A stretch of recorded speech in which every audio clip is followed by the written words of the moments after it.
अस्सलाम वालेकुम नाजरीन ग्रामी, आज इमरान खान ने मीडिया के लोगों से बातचीत की। ये बातचीत बिल्कुल खुफिया थी, लेकिन हम आपके सामने हकायक रखेंगे कि इस खुफिया मुलाकात में आखिर इमरान खान से कौन कौन से सवाल किए गए और उनके क्या क्या जवाबात इमरान खान ने दिए। सबसे पहले हम आपसे ये कहना चाहते हैं कि ये हसनात टीवी हकायक पर मबनी खबरें देता है। अगर इमरान खान गलत बात करेगा तो इमरान खान को गलत कहा जाएगा, और अगर इमरान खान या इमरान खान की गवर्नमेंट कोई अच्छा काम करती है तो उसके बारे में हम आपको 110% अच्छी खबर और सच्चाई पर मबनी खबरें ही देंगे। नाजरीन, अब चलते हैं वीडियो की जानिब के इस खुफिया मुलाकात में हुआ क्या था। इमरान खान ने बावर करवाया है मीडिया इन्फ्लुएंसरों को कि वो इंडिया के इलेक्शन तक पाकिस्तान और भारत की कोई टेंशन ना दिखाएं। हम आपको 12 मरतबा बताते जा रहे हैं कि अभी भी पाकिस्तान और भारत के दरमियान उसी तरह जंगी तनाव है जैसे 27 फरवरी वाले दिन था। नाजरीन, भारत में इलेक्शन होने जा रहे हैं।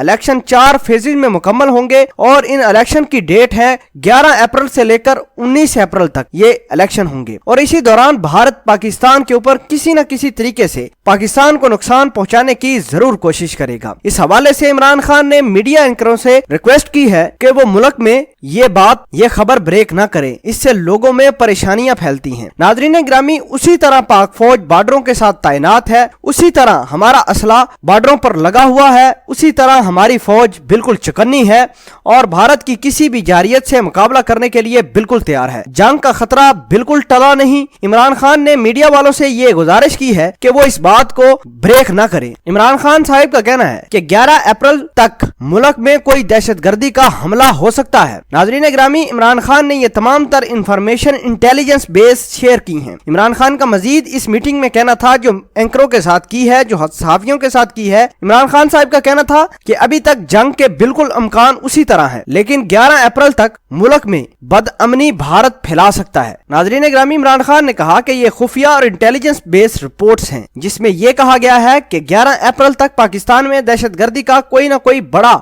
हमला भी हो सकता है। दूसरा सवाल, इमरान खान से यह कहा गया कि नवाज शरीफ को पैसे लेकर आप छोड़ दें, तो इमरान खान साहब ने कहा कि नवाज शरीफ ने एक फैक्ट्री से 30 फैक्ट्रियां बना ली, लेकिन एक अच्छा अस्पताल ही ना बना सके। दूसरा सवाल गैस के हवाले से था, और तीसरा सवाल इमरान खान ने जो खुशखबरी देनी है आइंदा कुछ दिनों में, वो ये है कि कराची के समंदर के नीचे तहों में बहुत बड़ा तेल के जखायर और गैस के जखायर मिले हैं। ये इतने बड़े जखायर हैं कि कुवैत को हम पीछे छोड़ सकते हैं। नाजरीन, ये देख लीजिएगा और हमारी इस खबर के बारे में भी आप देखिएगा कि आइंदा कुछ दिनों में इमरान खान तेल के जखायर के हवाले से बात करेंगे और ये बयान भी करेंगे कि ये तेल के जखायर किसी भी अरब कंट्री से ज्यादा हैं। हम अल्लाह पाक से दुआ करते हैं कि इस तेल की ड्रिलिंग अच्छे तरीके से हो और आवाम को भरपूर फायदा मिले। नाजरीन, ये थी वो मुलाकात और ये थी सहाफियों से इमरान खान ने मीटिंग की, जिसमें ज्यादा फोकस भारत के इलेक्शन के ऊपर दिया गया, और भारत में जो अभी तक डेवलपमेंट हो रही है इमरान खान ने वो मीडिया के लोगों के साथ शेयर की। उम्मीद करते हैं कि इस खबर के हवाले से आपको कुछ ना कुछ मालूमात मिली होंगी। इस वीडियो के बारे में अपना इजहार ख्याल जरूर पोस्ट कीजिएगा। जज़ाकल्लाह।